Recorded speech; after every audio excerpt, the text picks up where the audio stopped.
Michael with Michael Mays Leatherworks, and today I'm back with another tips and tricks video. Today we're going to cover the infamous strap cutter. Now this is a tool I think everybody should have in their arsenal if you're doing leather work.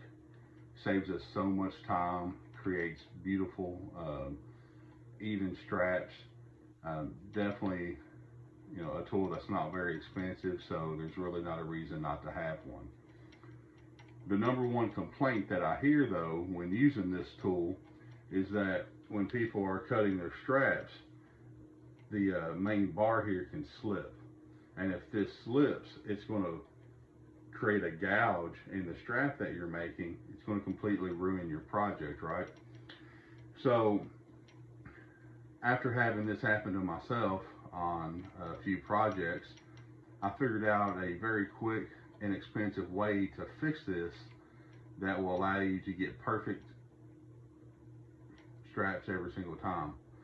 So without any further ado, let's get into this fix. First thing we need to do is disassemble our strap cutter. Very simple. You just want to back out this thumb screw here, and then remove your sizing bar. Now with some of these, this little round piece here, this presser, will literally just fall out as soon as you take your bar out. With this one though, it's actually screwed into this, so you need to hold that with your fingers and then keep backing the screw out until it falls out. So as you can see, this is just plain metal on the front, and you're counting on the pressure from that thumb screw on that to keep it from sliding. As you can see, there's no grip there. That doesn't work very well.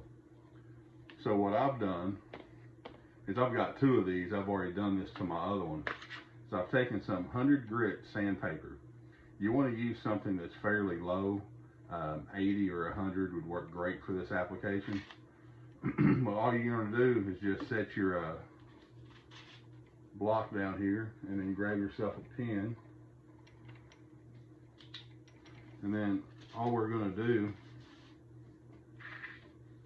is we're just going to mark a circle .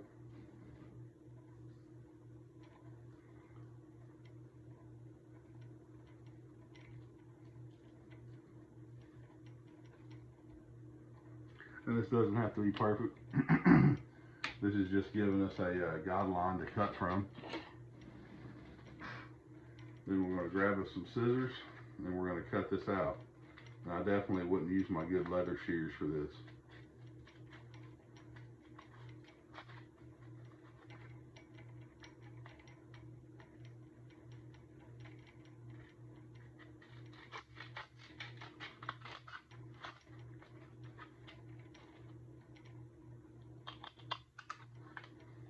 All right, now that we've got that cut out, we're going to grab our contact adhesive.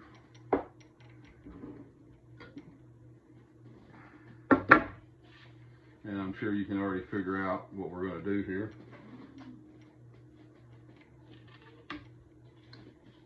What I'm going to do is take my contact glue,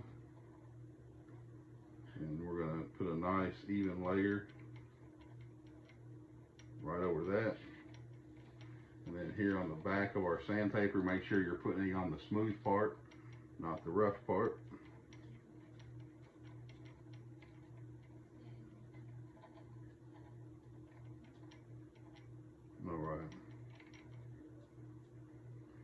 All right, now that we have our contact adhesive on our two parts, we need to wait for this to set up and become tacky, which is going to take about 15 minutes or so. So once this is tacky, I'll come back with you guys and we'll get this put together. All right guys, we're back. It's been about 15-20 minutes. Only thing that I've done is I just took a cheap pair of scissors and I went ahead and cut the circle out of the piece of sandpaper that we just previously marked. Now all we need to do now, get your sandpaper, get your disc, Apply the two together, like so. Press it on here where it's nice and firm. Now, of course, you don't want to use this right away. Let this set up overnight so that it's you have good adhesion here. Otherwise, this sandpaper will probably, when you're twisting it, it'll probably twist off. It's not going to set on here like that the way you want it. Excuse me. So what I would do is just take it, set it somewhere out of the way. If you have some weights, take a couple of weights, put on top, and then just allow that to sit somewhere on your workbench or somewhere out of the way until the next day. So to show you a finished item, because I have a couple of different strap cutters, the one that we're modding right now is a craft tool. This is one I got offline from Leatherworks. It's just called the strap cutter. Exactly the same tool though, really. Few little differences, but nothing to write home about. So as you can see, as that rolled out of there, this right here doesn't have any threads. The disc doesn't. It just has a small indentation that the thumb bolt here presses into. But you can see I've had this on there maybe 3 or 4 days. That's not coming off. You know, I mean, that's on there. I've cut a couple of belts with it, a couple of smaller straps for some other projects. Worked beautifully. Now, to put our strap cutter back together, just exactly reverse of what we did, I like to set it up, make sure that the post is on your indentation, make sure the numbers are facing you, slide your arm in, and then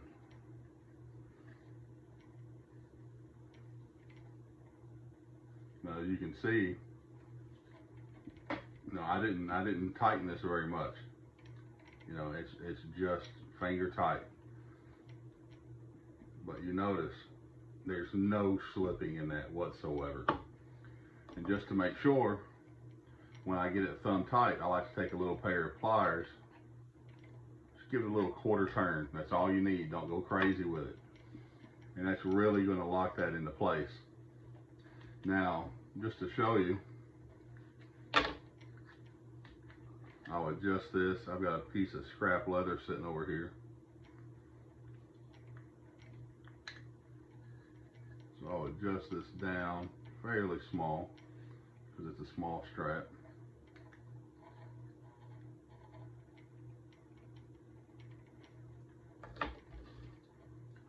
Another little tip is when you set it, check the bottom. You can see here and look here. You want to make sure that this is seated all the way down. If it's not, when you go to cut your strap, it's going to be off. So we'll take our strap, put it in here, make sure it's all the way against the side of your strap cutter. Slowly start to push forward. Now once it starts to cut, grab up here and kind of pull it up and to the left. In doing that, it helps keep this back against the body as you're pulling. So, I mean, it's that easy. And so if you're cutting a small strap for a buckle, or you're cutting a 60-inch belt, this one little modification here with, you know, a 50-cent piece of sandpaper will make this tool so much more valuable to you. So that's it for this video. Guys, if you like this tip, show me some love, give me some thumbs up, subscribe to my channel if you haven't already. If you have ideas for future videos, please leave those in the comments below. I'd love to see what you guys are looking for. And you guys be on the lookout for more videos to come. Thanks, y'all.